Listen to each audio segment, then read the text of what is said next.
Bonjour à tous, soyez les bienvenus sur BFM Marseille-Provence. Je suis ravie de vous retrouver pour cette émission spéciale intitulée Tous acteurs. Tous acteurs, c'est le nom d'un collectif dont nous allons parler aujourd'hui qui regroupe 180 acteurs économiques de notre territoire et qui a mis au point 42 propositions. Des propositions qui visent à nourrir le débat à quelques semaines du premier tour de l'élection municipale et à orienter certaines décisions de nos élus. Nous sommes ici au Palais de la Bourse, le siège de la CCI, en compagnie du président de la CCI Aix-Marseille, Jean-Luc Chauvin. Bonjour. Oui, bonjour. Merci beaucoup d'être présent à mes côtés. Et nos deux premiers invités qui sont présents à mes côtés, il y a Sauveur Cavatayo.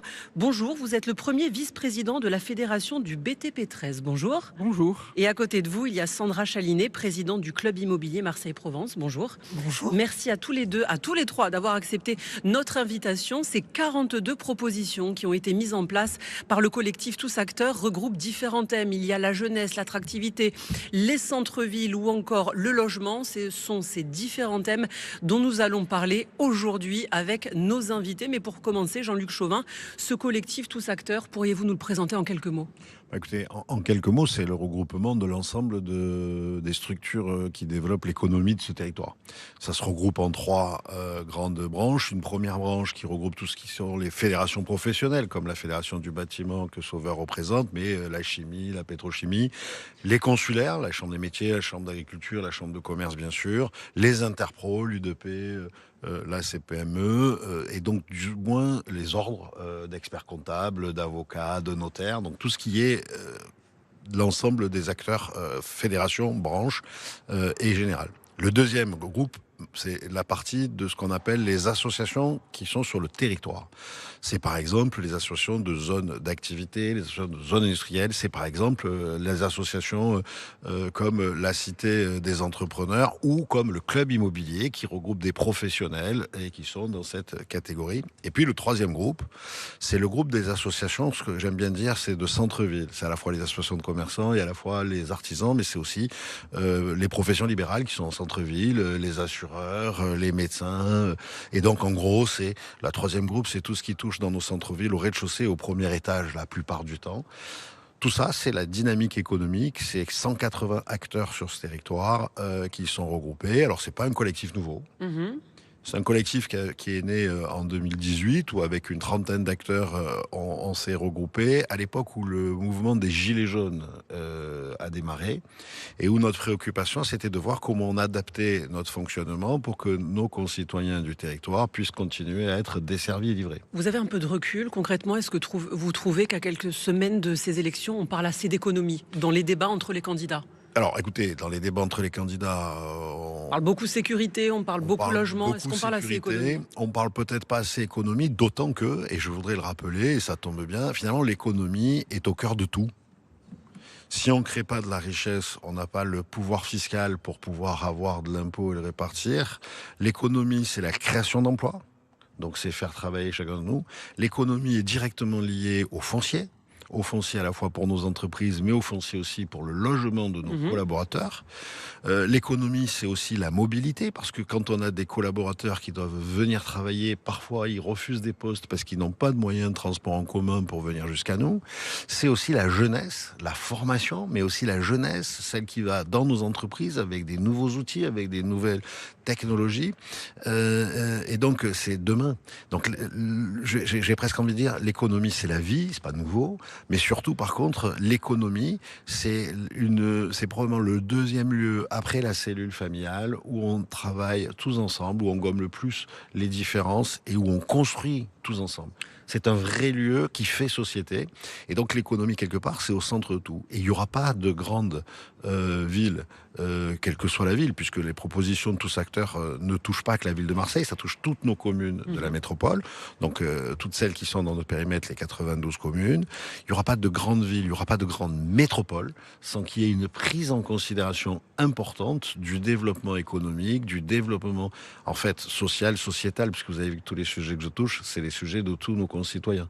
Bien sûr que pour nos centres-villes, il faut de la sécurité, il faut de la propreté, mais pas que.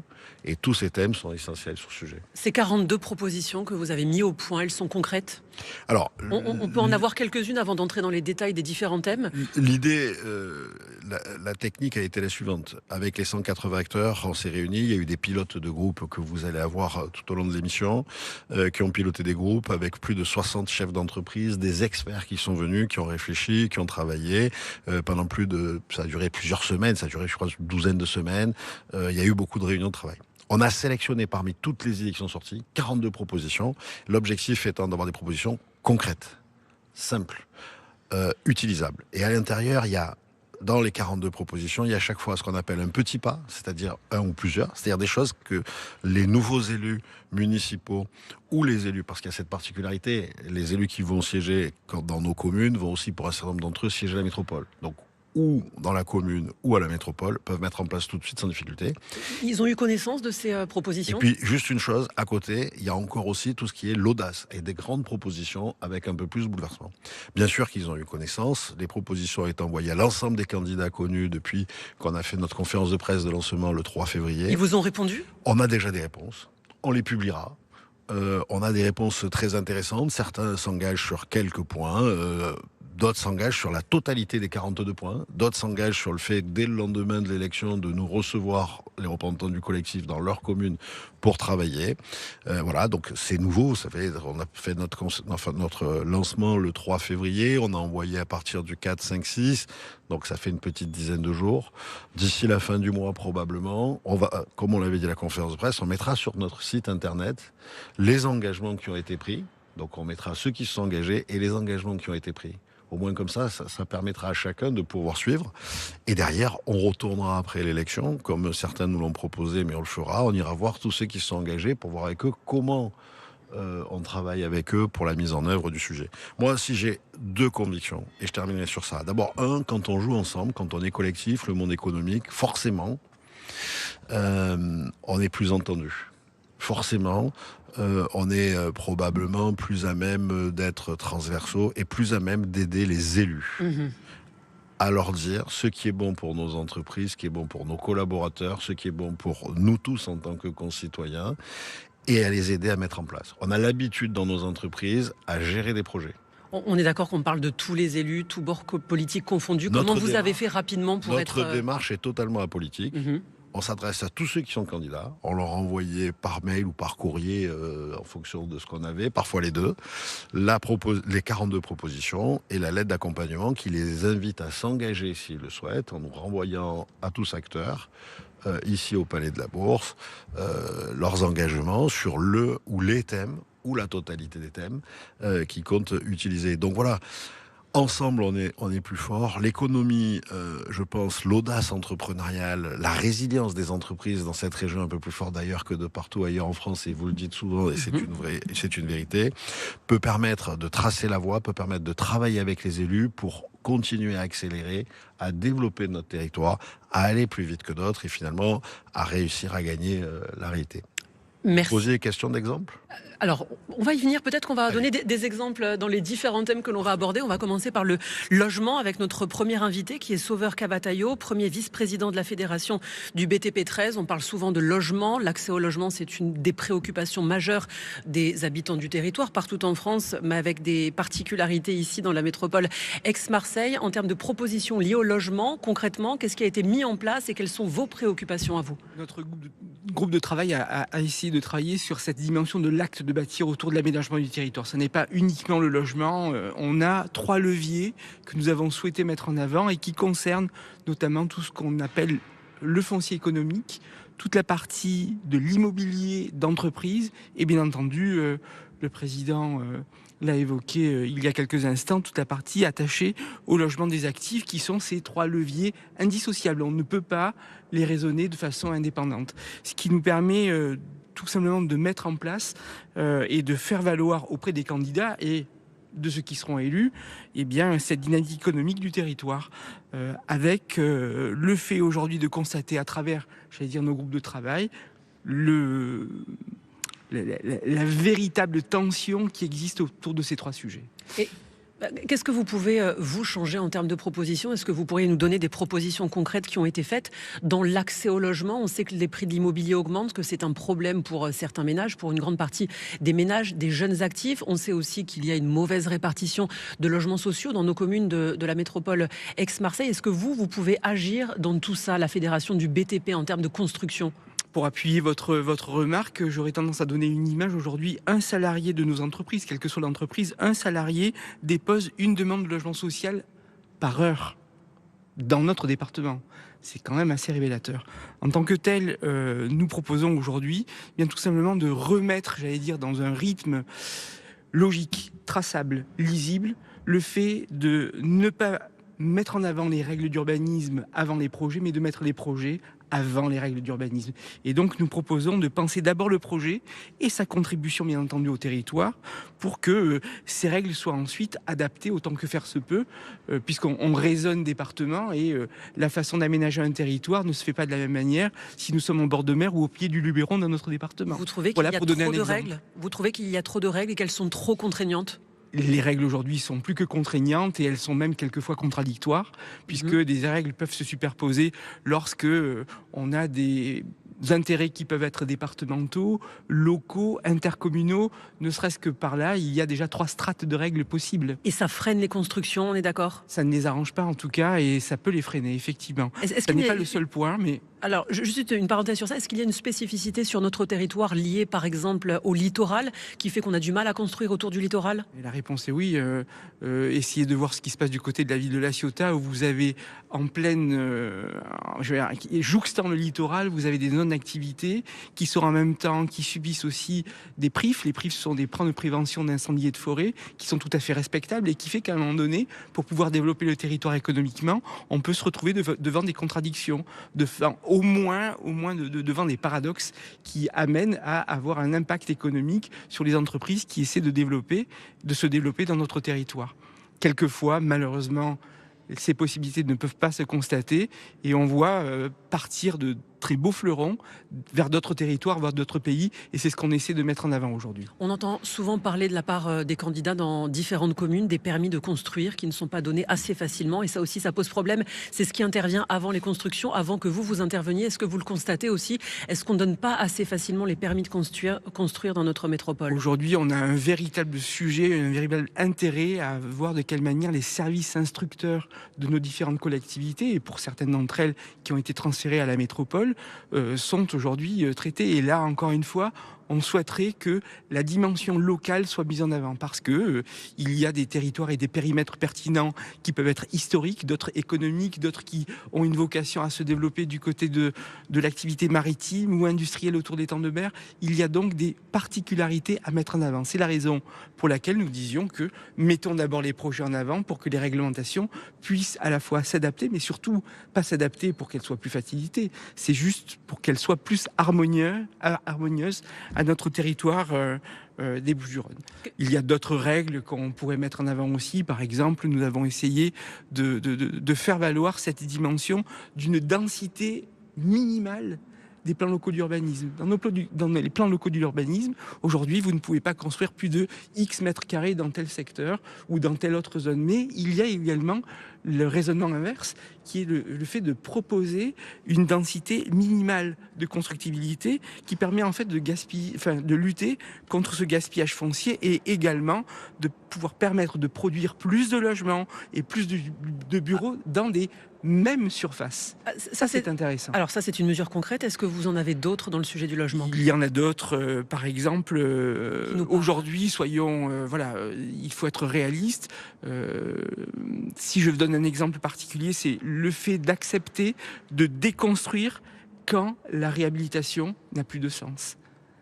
Aujourd'hui, on essaie de réhabiliter au maximum nos secteurs et par exemple des friches industrielles qui peuvent être raisonnées pour pouvoir accueillir du logement. Il y a à un moment donné une cohérence économique, financière qui est évidente et qui fait qu'on ne doit pas hésiter à déconstruire lorsque la réhabilitation est économiquement insoutenable. Je vous donne un exemple. Une friche industrielle avec, une ancienne usine qui ne revêt pas les mêmes types d'isolation des réglementations nécessaires autour du logement ne peut pas à un moment donné être réhabilité de façon automatique. Et dans ces cas-là, dans le rapport qualité-prix, il est peut-être préférable de déconstruire plutôt que de réhabiliter. Voilà un exemple concret. Et justement, concernant cet exemple, est-ce que vous pensez que ça pourrait s'appliquer au centre-ville de Marseille avec un taux très élevé d'habitats insalubres? Est-ce qu'il faudrait arrêter de rénover, déconstruire des immeubles, les raser finalement et reconstruire des immeubles plus modernes? Ça, ce serait une solution parce qu'il y a beaucoup d'argent qui est dépensé dans ces rénovations, ces arrêtés de péril, le relogement des personnes. Alors, la réponse, c'est justement d'être équilibré, de le faire de façon la plus transparente possible. Ça n'est pas d'arrêter, j'allais dire, un mécanisme, une procédure ou un mode opératoire qui peut aujourd'hui aussi justifier des réhabilitations, mais également, aujourd'hui, il faut aussi arrêter de réhabiliter quand la réhabilitation n'est plus possible. Ça se fait, hein, juste pour pas intervenir. On a lu ces jours-ci qu'une barre entière du parc Caliste devait être déconstruite.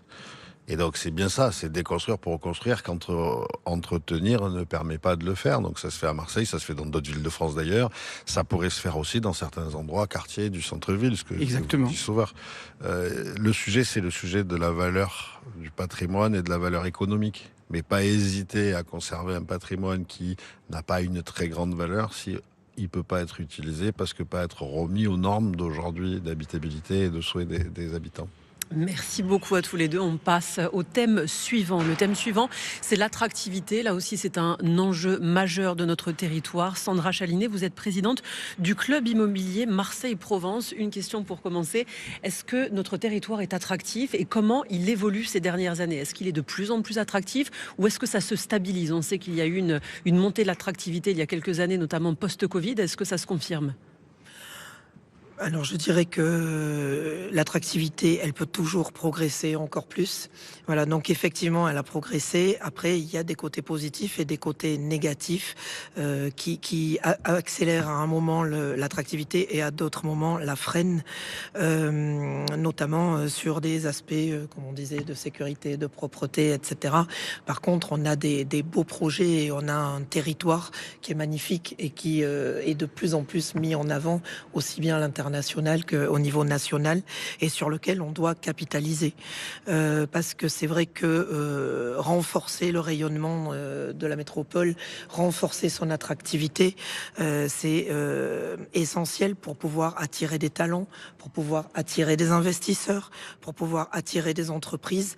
Et pour ça, il faut qu'on ait des grands projets qui soient lisibles, qui soient visibles, qu'on ait une vraie mise en valeur de nos savoir-faire locaux et qu'on ait des lieux emblématique et une stratégie qui puisse être visible à l'international. Est-ce que vous pourriez nous donner des propositions concrètes pour améliorer l'attractivité? On est d'accord que l'attractivité, c'est attirer des entreprises et donc des habitants, c'est augmenter la population, la richesse du territoire. C'est attirer des entreprises, c'est donc attirer des talents, c'est attirer des habitants, c'est attirer des étudiants, c'est voilà toutes les composantes en fait qui font sens pour faire une ville ou une métropole qui soit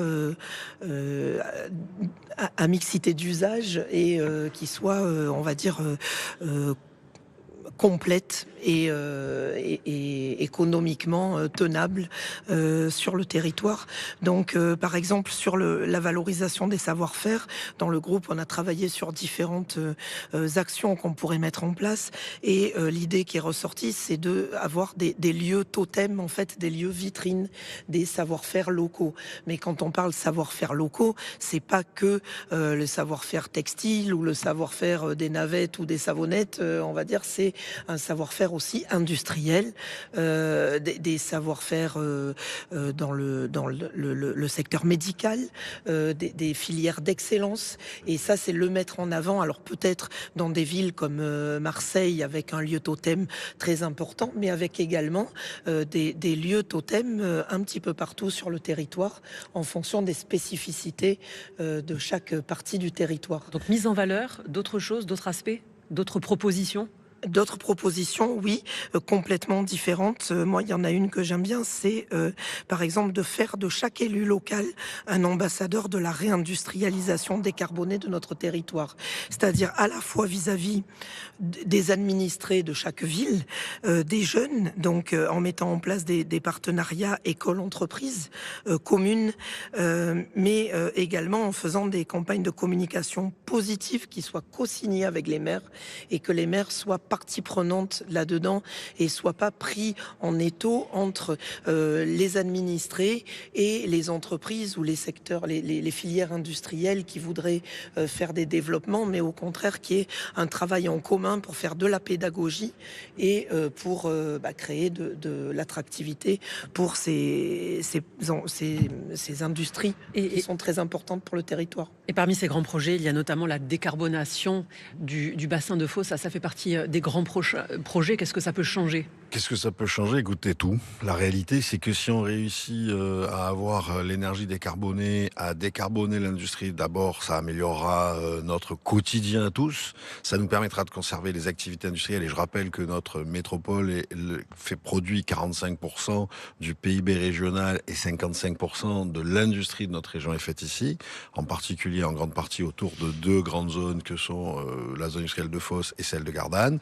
Et puis, le troisième sujet, c'est que si on a l'énergie décarbonée à disposition, comme on a du foncier, comme on a des grandes infrastructures que nos aînés ont mis en place autour de Fos, on va pouvoir attirer, vous le savez, ces 30 projets qui sont discutés, ces 20 milliards d'euros d'investissements nouveaux qui bénéficieront à tout le monde, parce qu'il faudra construire des routes, il faudra construire des logements, il faudra construire des écoles, il faudra construire des gymnases, il faudra construire des centres de sport, des hôpitaux, et c'est 10 000 emplois nouveaux, donc c'est 22 000 personnes qui vont venir sur le territoire. En un mot, c'est 40 ans de croissance économique assurée pour tous les secteurs d'activité du territoire.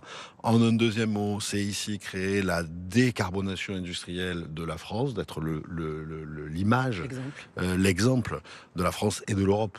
Donc on a un enjeu majeur sur ces sujets, comme l'a dit Sandra, et c'est surtout 40 ans de croissance économique, donc on doit s'y engager, les élus doivent s'y engager, doivent être ambassadeurs vis-à-vis de la population, aux côtés des entreprises, puisque c'est le rayonnement du territoire qui est en jeu pour de nombreuses années. Et comment on fait ? Il y a une question que l'on se pose. Comment on fait pour, d'un côté, améliorer l'attractivité et de l'autre côté, répondre aux problèmes de logement ? On voit bien que s'il y a davantage de personnes, évidemment, il faudra davantage de logements. Comment on fait en sorte que les différents thèmes ne se marchent pas dessus ? Sauveur. Tout simplement, le but est de mettre en harmonie, en discussion, lorsque, et c'est dans mes études une phrase que j'ai toujours retenue, lorsque la forme, le contenu et le sens sont réunis et harmonieux, on ne peut pas se tromper et on est plutôt dans une vérité, on va dire, entre guillemets. Donc la forme, le contenu et le sens. Si, comme je l'ai évoqué tout à l'heure, on arrive à avoir à développer dans nos centres-villes, mais également, il faut penser aux différents villages de notre département. Le fait d'optimiser dans des lieux qui sont déjà urbanisés, d'optimiser la réflexion autour de nos bureaux, autour de nos logements, on ne peut pas se tromper, dans le sens où on va optimiser nos mètres carrés constructibles. Sandra Chalinet, quels sont les freins à l'attractivité du territoire ? Est-ce que, par exemple, le logement s'en est un ? Le logement, bien sûr, ça peut en être un. Après, la sécurité, ça peut en être un aussi, parce qu'on sait que ça freine, par exemple, des étudiants à venir étudier sur notre métro, sur notre ville, en l'occurrence. Et après, je pense que ce qui peut être un vrai frein, c'est de ne pas savoir travailler ensemble. L'important, c'est qu'on se coordonne et qu'on travaille ensemble, c'est-à-dire main dans la main, tous les acteurs qui sont dans ce collectif, avec les élus, avec les services des collectivités, avec les institutions. Et c'est en se parlant et en travaillant ensemble qu'on arrive à comprendre les problématiques des uns et des autres et arriver à les surmonter pour faire en sorte que, justement, il puisse y avoir du logement là où il y a des besoins et du logement de tout type, parce qu'on parle souvent de logement social, mais quand on veut attirer des talents, quand on veut attirer des entreprises avec des cadres supérieurs, etc., il faut aussi du logement qui ne soit pas que du logement social. Donc il faut arriver à une mixité dans la formation. C'est pour ça que les écoles internationales national, c'est important aussi. Il faut, dans la formation, dans le médical, dans le logement, il faut qu'il y ait un travail commun, ensemble. Et je pense qu'il y a un gros travail pédagogique à faire dans un sens comme dans l'autre. Merci beaucoup à tous les deux d'être venus nous parler de vos thèmes respectifs. Je rappelle que Sandra Chalinet, vous êtes la présidente du club immobilier Marseille-Provence et Sauveur Cavataio, vous êtes le premier vice-président de la fédération du BTP 13. Merci beaucoup. Dans un instant, avec nos prochains invités, nous allons parler de mobilité du centre-ville, de jeunesse, et ce sera toujours avec Jean-Luc Chauvin. Vous restez avec nous.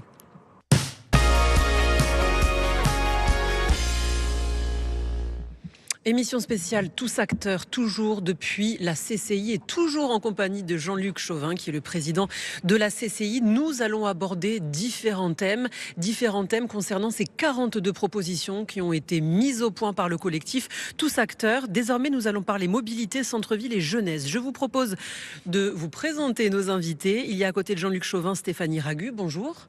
Bonjour. Merci d'être présente sur ce plateau. Vous êtes la présidente de Made in Soft.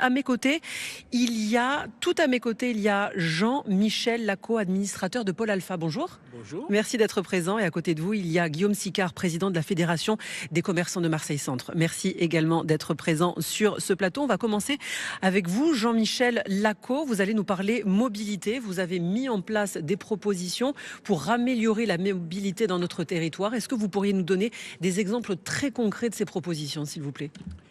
Oui, alors on sait que notre métropole a comme caractéristique d'être extrêmement divisée en pôles qui sont relativement éloignés les uns les autres. Vous avez le pôle de Marseille, le pôle d'Aix, le pôle de Salon, l'Étang-de-Berre, etc.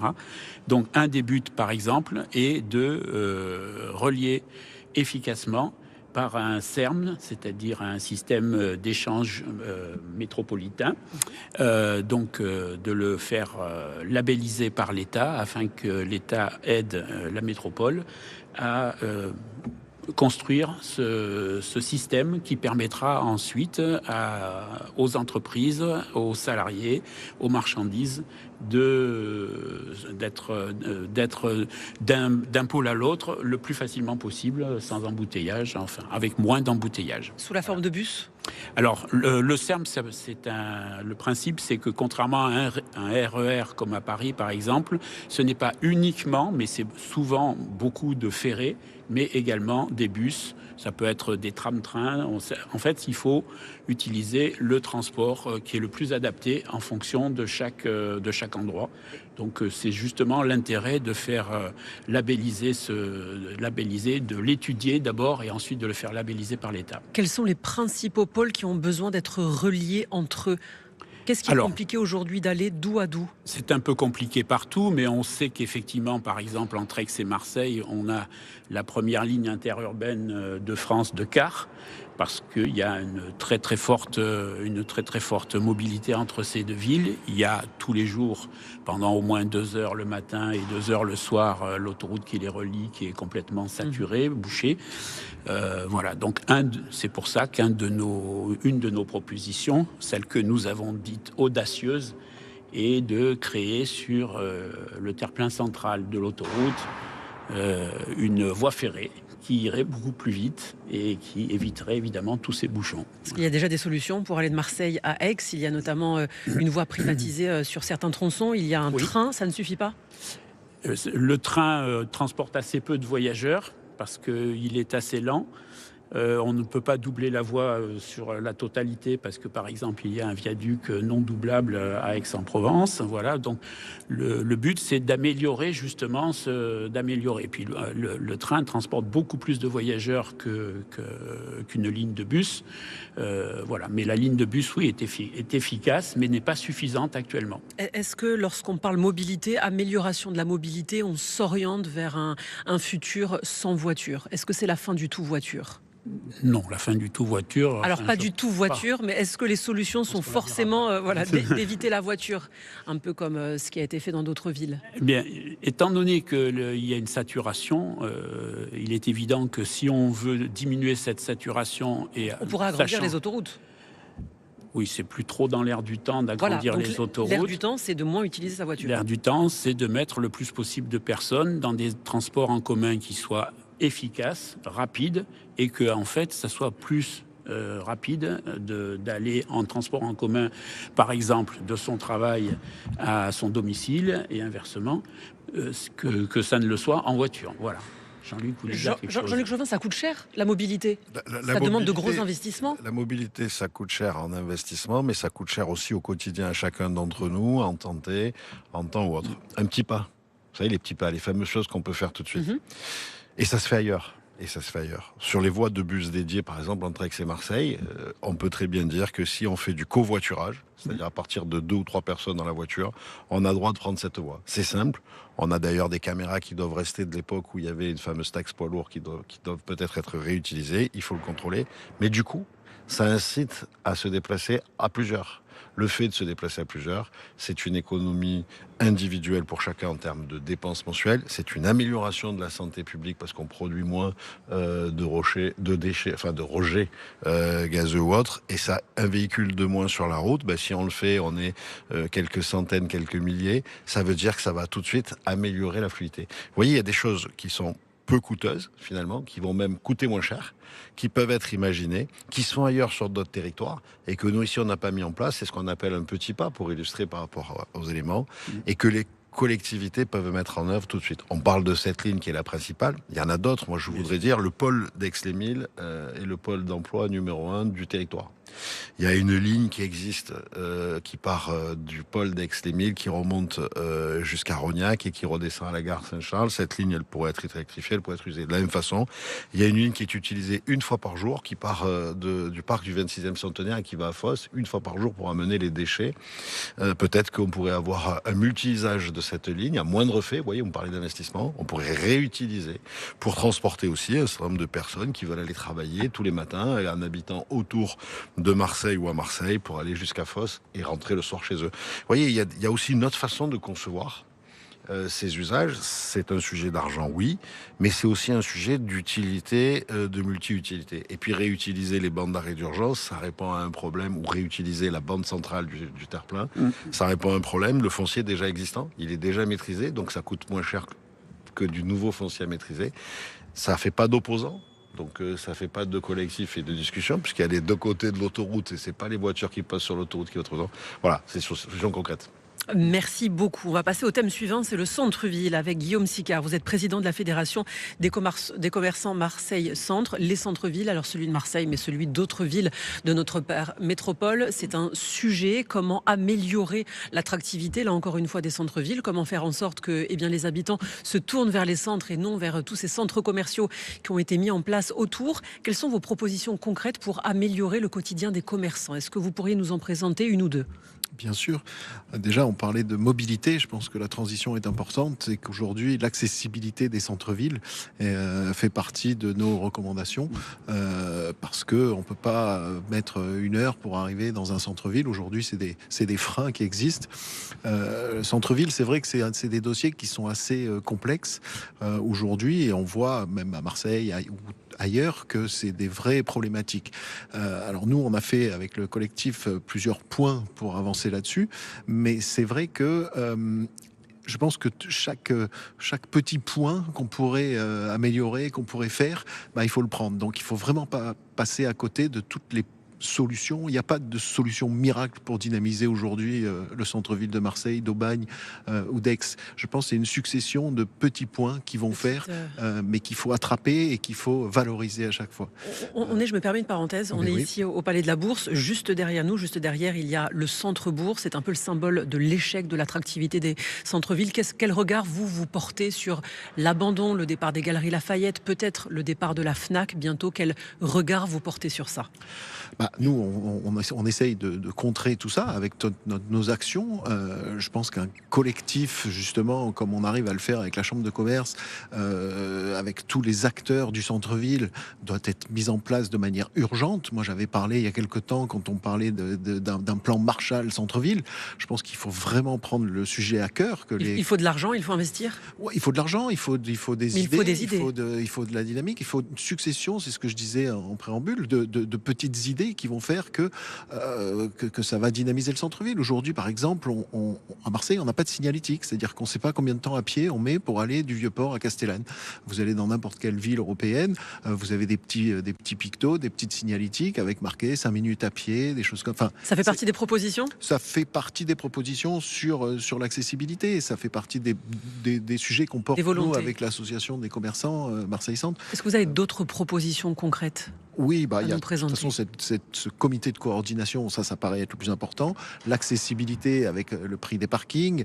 On peut parler de tout ce qui est le soutien aux indépendants. Aujourd'hui, c'est vrai qu'on a vu dans des quartiers comme Saint-André qu'il y avait des solutions fiscales aussi pour aider les commerçants.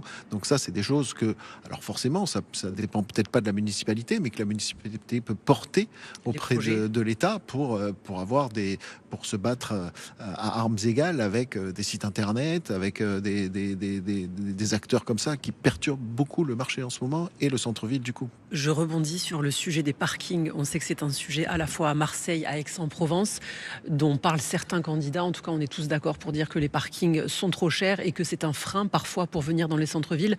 Jean-Luc Chauvin, est-ce que c'est un sujet dont parlent les candidats ? Qu'est-ce que vous en dites, vous ? Oui, nous en tout cas on en parle. Voilà, je ne sais pas si eux ils en parlent. Est-ce qu'on a espoir que les prix baissent ? Il y a deux sujets. Je pense qu'il faut à la fois privilégier le fait que les gens puissent venir en transport en commun s'ils le souhaitent. Je pense qu'il faut aussi privilégier le fait que suivant les achats qu'on fait en centre-ville, on a besoin de la voiture pour remonter plusieurs paquets, un meuble, des choses. Voilà. Et donc il faut trouver des solutions pour que les gens puissent aussi circuler en voiture dans les centres-villes, puissent y venir faire leurs courses. Et l'idée d'harmoniser sur l'ensemble de la métropole la même politique tarifaire serait déjà une première chose. Le fait de ne pas avoir une métropole qui gère l'ensemble des parkings avec 1 heure de gratuité dans certains endroits, une demi-heure dans l'autre. Et donc nous, on prône 2 heures de gratuité, on prône des choses claires. Moi, je veux revenir aussi sur un élément au centre-ville. Un des points du centre-ville, c'est plein de petites choses, et Guillaume l'a très bien dit, mais c'est aussi l'animation. On propose aux élus de ce territoire de mettre en place des animations, à la fois avec les marchés, à la fois avec des rues, des métiers, mais à la fois aussi à travers un grand événement d'hiver, dans une période qui n'est pas forcément la période la plus touristique pour notre territoire, pour réussir. C'est quoi un grand événement d'hiver ? C'est la fête bleue ou la fête des Lumières à Lyon, c'est la fête du citron à Menton, bref, notre territoire. Il a besoin de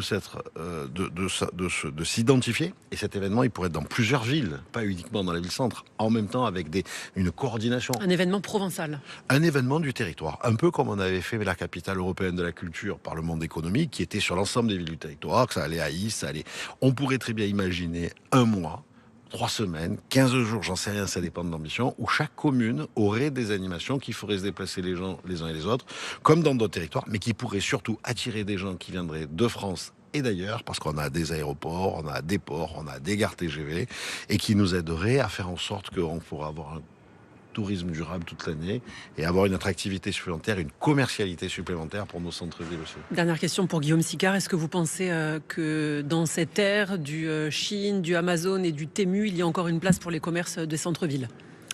Alors, est-ce que vous êtes confiant ou très pessimiste ? Non, je suis confiant parce que le centre-ville, c'est un lieu de vie. Amazon, c'est pas un lieu de vie. Et quand les commerces vont bien, la ville va bien. Donc, j'ose espérer et je crois quand même.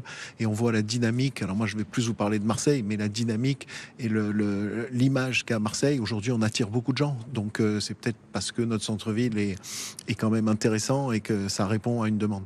Ce n'est pas la même chose. Merci beaucoup. Merci d'avoir répondu à nos questions. Notre dernière invitée, c'est Stéphanie Ragu, présidente de Made in Soft. Avec vous, on va parler jeunesse. Avant de parler de propositions concrètes, est-ce que la jeunesse est en quelque sorte abandonnée ? Est-ce qu'il y a un abandon de la jeunesse ? Est-ce que c'est compliqué d'être jeune aujourd'hui en termes économiques, mais sur tous les aspects finalement ? Est-ce que c'est plus compliqué que ça ne l'était avant ? Ça peut le devenir si effectivement on n'agit pas maintenant sur cette fracture numérique qu'on a ici à Marseille. Je vous rappelle qu'on a 40 quartiers prioritaires, 250 000 jeunes qui sont en illectronisme total. Donc oui, il faut travailler dessus maintenant. Effectivement. Et ça fait partie des propositions. On peut rappeler ce que c'est l'électronisme ? Alors l'illectronisme, ce sont des jeunes qui sont complètement en fracture du numérique, très peu de portables ou portables non digitalisés et qui n'ont pas accès à Internet. Alors d'un côté, on dit qu'il y a trop de portables chez les enfants, mais de l'autre, il y en a qui n'ont pas assez accès, c'est ça ? Tout le monde n'a pas accès au Wi-Fi encore. Quelles sont les propositions concrètes pour lutter contre cela ? Alors, sur cette commission que je représente avec Olivier Sébé quand même, on est parti d'un constat normal, puisqu'on est quand même la 6e ville métropole étudiante de France. Je rappelle qu'il y a 46% des entrants étudiants qui ont entre 18 et 25 ans, et que on a 47 000, à peu près 48 000 emplois à venir d'ici 2040, ici au niveau du territoire. Donc nous, on est parti de ce constat-là en se disant qu'on allait travailler sur adapter la formation. Donc je vais vous expliquer comment. Et puis aussi sur un plan massif d'intrusion numérique, bien sûr, et retenir nos talents, ce qui est important, parce qu'on n'arrive pas à retenir nos talents. Alors adapter la formation, c'est renforcer les capacités des écoles d'ingé. Bien évidemment, soutenir la création d'une école dédiée ici en IA et en cybersécurité. On a été Marseille, capitale de la culture. On aimerait bien passer aussi Marseille, capitale de l'IA, effectivement, de l'intelligence artificielle, ce serait bien. Donc former localement. Je pense qu'avant tout, ça répond aussi aux besoins locaux. Alors, notre projet fort sur cet item, c'est de créer une école de la mer, ici, à Marseille. Un lieu de création, d'apprentissage, pour des métiers nobles de notre territoire, qu'on sait faire, parce qu'on est une terre de commerçants ici à Marseille. Donc, des métiers comme charpentier naval, marin, tuyauteur, soudeur, des métiers servant le maritime et l'économie bleue, dont on parle très souvent ici, et notamment à la CCI. Mais aussi une école tournée vers l'avenir, avec de l'intelligence artificielle appliquée au maritime. Un système éolien offshore, bien sûr, de l'hydrogène vert, des technologies navales innovantes et bien sûr sur des formations alliant toujours le terrestre et le maritime. Je pense qu'on doit moderniser notre identité maritime par le numérique, ça passe par là. La formation, c'est la priorité ? C'est la priorité. C'est la priorité. Comment vous expliquez que Marseille, 2e ville de France, n'arrive pas à retenir ses talents, qu'il n'y ait pas assez d'écoles à Marseille? C'est parce que Marseille s'est émancipée trop vite, en un temps trop restreint, et que finalement le monde économique n'a pas suivi? Alors, je ne pense pas que ce soit le monde économique qui n'a pas suivi. Je pense Les décisions politiques? Je pense qu'on pourrait faire mieux ensemble. On parle de cohésion, de collectif. Si on parle d'intelligence artificielle, l'intelligence artificielle ne se travaille pas dans un silo, mais se travaille dans un collectif. Et pour qu'on comprenne bien, qui a le pouvoir de créer ces écoles, de mettre au point des écoles d'intelligence artificielle? Qui a le pouvoir de faire ça? Mais je pense que ce sont tous les acteurs experts ici. On parle d'incubateurs, on parle de chefs d'entreprise avant tout, on parle de collectivité, bien sûr. C'est un ensemble d'acteurs. Ce n'est pas un seul acteur. Alors aujourd'hui, on est prêt à le faire et à démarrer sans forcément avoir les institutions et les collectivités à côté de nous, puisqu'il faut qu'on fasse effectivement rapidement sur cette rupture du numérique. Mais ça serait bien s'ils travaillent avec nous. Donc dans cette commission, on a décidé aussi de travailler sur ce plan d'inclusion du numérique pour aller à la rencontre des cités, des quartiers prioritaires et de proposer des initiations à l'IA, par exemple, dès le collège. Ça se fait. Des ateliers dans les quartiers prioritaires, bien sûr, avec des hackathons. C'est important et en plus, on est équipé pour le faire. L'écosystème digital est prêt à le faire, que ce soit Numéum, la French Tech, Made in Soft, etc. Aujourd'hui, on fédère ensemble. Et qui prend la décision? Je me permets de faire une parenthèse, mais ce sont les élus. On parle de compétences qui sont des compétences de la mairie, Jean-Luc Chauvin. Est-ce que, justement, vous avez fait des propositions aux élus à quelques mois de l'élection municipale, des élections municipales? Qu'est-ce que vous leur avez demandé aux élus concernant la formation? Parce que là, ils ont vraiment une compétence. Il y a à la fois, la compétence, elle est multiple, ça, Stéphanie vient de le dire. L'intervention dans les écoles, c'est la mairie qui peut décider de faire intervenir. Et le rectorat. Et le rectorat. Et donc la réalité, ce qu'on a expliqué, le monde économique a déjà lancé des initiatives, notamment dans les secteurs d'excellence, comme l'intelligence artificielle, avec la plateforme, avec Théodora, avec The Camp. Donc le monde économique, seul, a déjà lancé des initiatives. Aujourd'hui, puisqu'on est un hub numérique, 5e hub numérique mondial, que les câbles sont là, que les data centers sont là, on plaide, on explique aux élus, et ça c'est un sujet que les élus doivent prendre en main, qu'il y a 2 solutions. Soit on laissera utiliser les données qui sont stockées ici ailleurs, et la richesse se créera ailleurs, soit on crée ici la richesse, et donc on forme nos talents, on forme notre jeunesse pour utiliser et créer la richesse demain. Et là, on a besoin des élus à la fois pour renforcer, à la fois pour aller chercher peut-être des grandes écoles d'ingénieurs pour les installer ici, plutôt que les laisser aller s'installer ailleurs, donc mettre des locaux à disposition, aider à accompagner.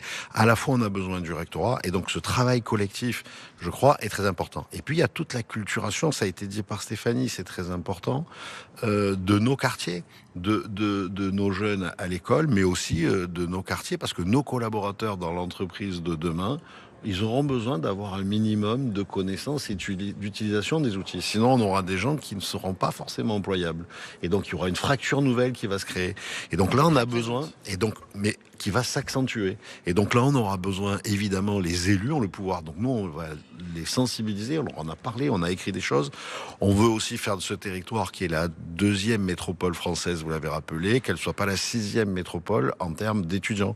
On a 101 000 étudiants sur notre métropole, il y en a 175 000 à Lyon. Donc on a la marge d'attirer ici des écoles, de l'IA, de l'intelligence. Il nous reste très peu de temps. Une question pour terminer, Stéphanie Ragu. On est quand même 4e ville. 4e ville. Alors justement, est-ce que Marseille a les capacités de devenir la Silicon Valley à la française? Mais bien sûr.